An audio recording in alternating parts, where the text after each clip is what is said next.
What is going on, guys? DSCuber here. Today I'm bringing you an unboxing of two Rubik's puzzles that I've had sitting in a drawer for about a year.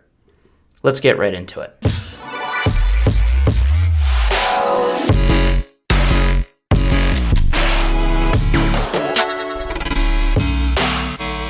So, first up, we've got the Rubik's SpeedCube. Now, this was made to celebrate the 50th anniversary of the Rubik's product. And it looks like there's an accompanying iOS, Android app. I have no intention of actually downloading this, but it is a magnetic puzzle. Now, give me 1 second because I want to find my other Rubik's SpeedCube, and I want to compare the two. So if I'm being honest, I probably should have had this prepared from the start, but this is the original Rubik's SpeedCube. It's okay. It's not awful. There is some magnets that are used in here. You can tell when I align the layers, there's a very gentle kind of bump where the layers will realign, but it's extremely, extremely subtle. Overall, I think this puzzle is very clacky.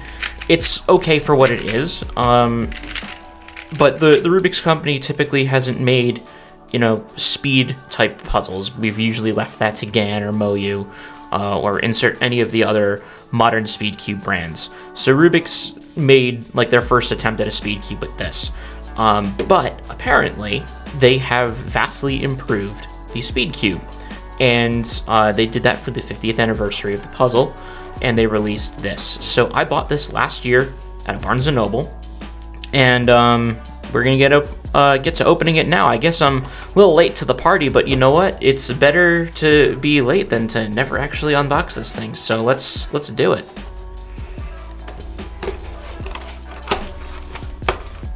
For what it's worth, I probably could have just ripped it straight out of that container because it doesn't look like there's anything else inside it. But look at the back of this. They have 48 internal magnets, a smooth enhanced internal structure, and adjustable tensions. So it's pretty standard for a SpeedCube.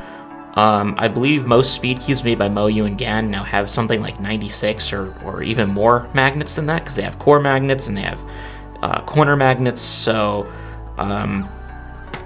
yeah, honestly, no idea how this thing is going to turn, but it was only 15 bucks. So I'm like, you know what? Let's give it a shot.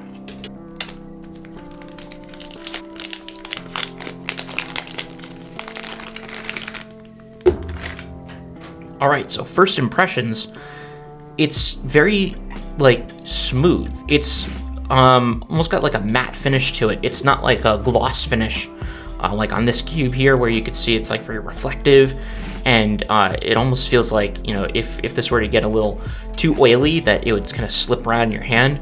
This has a very dry, smooth finish, so again, it's like a matte finish to it, which is also different from the way that the original Rubik's SpeedCube feels. But let's get this thing some first turns. I'm excited, so here we go.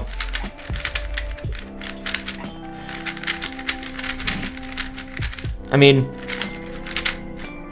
it's definitely faster than the original Rubik's SpeedCube, but I just gave this a quick scramble, so let's go ahead and give it a solve, and I'll let you know what I think as I solve it. It definitely feels like it lacks control, but that could just be, the way that it's been configured to turn out of the box. I'm sure with a little bit of some sort of lubricant to kind of maybe stiffen the cube up, adjustment of the magnets, if they even allow for magnet adjustments.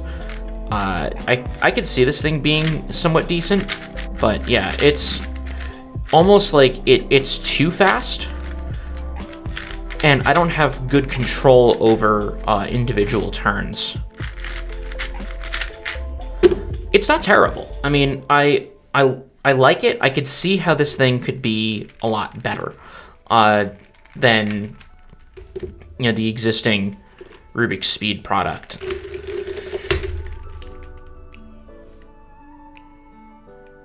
Well, I just broke that.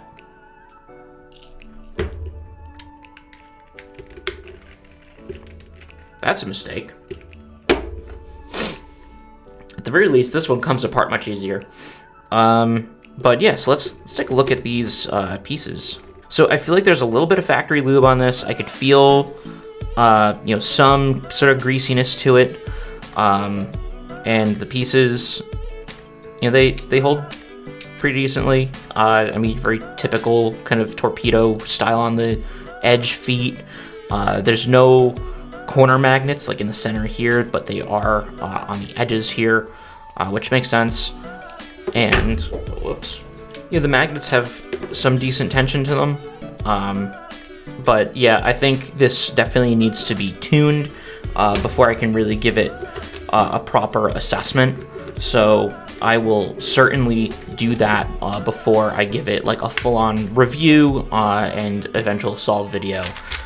It's not, like I said, it's not awful, but like it overturns. So like one flick will do a U2, which is not acceptable. Like it should be aligning itself with one flick. I have to be like very gentle with it.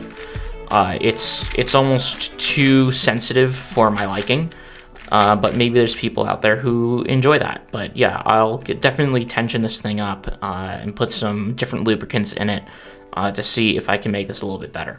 But that is the Rubik's Speed Cube, the 50th anniversary Speed Cube. So next up we have the Rubik's Pyramid. This has been out for a little while, but this is basically just a 2x2 pyramorphinx. Rebranded with the Rubik's brand. So this is a shape modification of a regular old 2x2. And once I get this out of the package, you guys will get to see what I mean by that. Like with the Rubik's Speed Cube, the Rubik's Pyramid or the pyramorphinx doesn't have any additional documentation inside its box, so we can just chuck this. And this is the pyramorphinx, or the Rubik's Pyramid.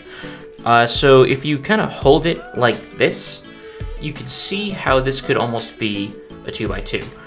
Each one of these is the corner of a 2x2. So if I were to do a complete 180 flip of this, here are the additional corners of the 2x2. So it's basically just a shape mod. So theoretically, this shouldn't be too difficult to solve, but let's give this thing some first turns because I've never turned a pyramorphinx before. So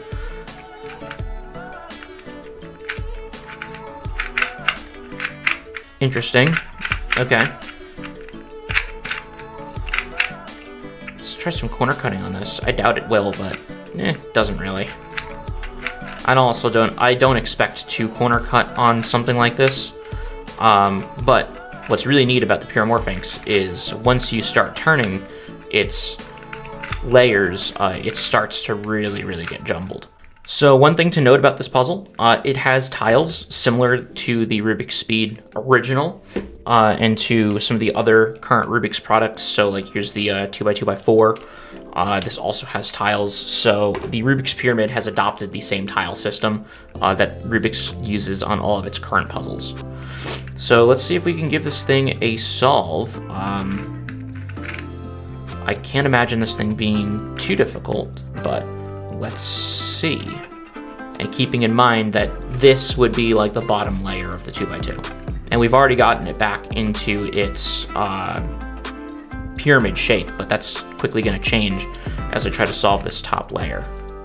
Well, it looks like I encountered some sort of parity situation. This puzzle, I guess because the corners don't have a set orientation, I'm imagining that if one of these were to be improperly oriented, then it would cause one of them to not align properly. So I'm gonna have to mess with this a little bit more, but I'm currently stuck on a parity situation. So that's been the Rubik's Pyramid and the Rubik's Speed Cube 50th anniversary. I hope you guys liked this unboxing video, and if you enjoyed, be sure to hit that like button, subscribe if you aren't already, and hit that bell icon to be notified when I upload future videos. Anyway, keep on cubing, guys, and I will see you in the next video. So I'm not kidding, literally 5 seconds after turning this off, I just kept doing the sexy move, and it solved it. So, at least we could say I solved it. That's pretty great.